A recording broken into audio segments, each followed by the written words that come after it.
Okay, so last off we have what is called a deck. It's actually an acronym, or they say it's an acronym, which means it's a doubly ended queue.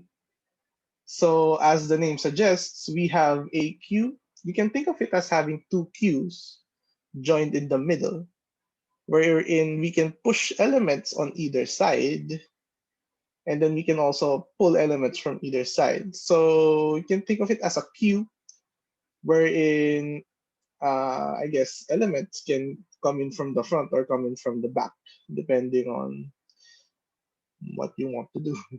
So one good example for this is in browsers, we can go back to our previous to the previous sites that we visited and then go forwards again when we decide that or when we found what we were looking for at the previous pages. So having the option to go backwards or forwards is a good im- uh, is something you can get out of using a deck. So that the same goes to with undo and redo operations. You can go forward, or I mean backwards from the things you've done, and then forwards after you basically review it. So those are one of the more, I guess, obvious examples of the deck. And then the operations that the deck uses are these. Uh, they basically we have three operations: push, pop, and peek, similar to the stack. But we differentiate pushing from the front and then pushing from the back, and then popping the front and popping the back, or and then peeking at the front and peeking at the back. So here we have a visualization. I label the fronts and the back. So when we push back, basically here's the back. The element sort of slides from this side and then goes to the middle of the deck. And then again, the deck is another linear ADT. And as I said before, the dynamic list is one of the most general, or basically all encompassing.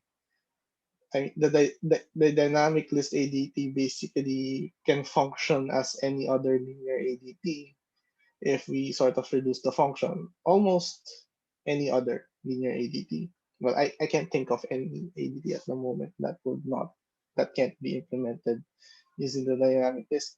But anyway, so for the dynamic array, obviously when we push when we do front operations, pushing from the front and popping from the front, it would always take linear time because we need to shift the elements.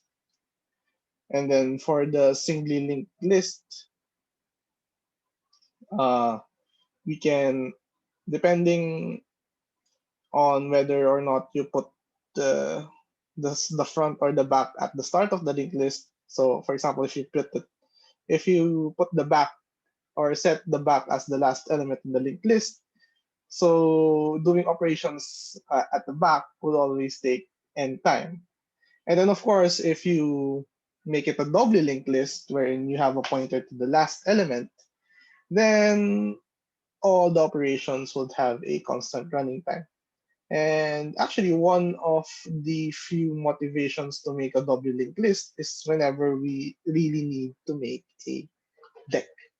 So again, going from the dynamic array to a single, each of these implementations has its own pros and cons. So some are more easier to implement than the others, and some can may not be possible to be implemented in some systems. So there, actually, that's the last ADT that we're gonna talk about. So in the next video, let's make things a little interesting and mix things up a bit.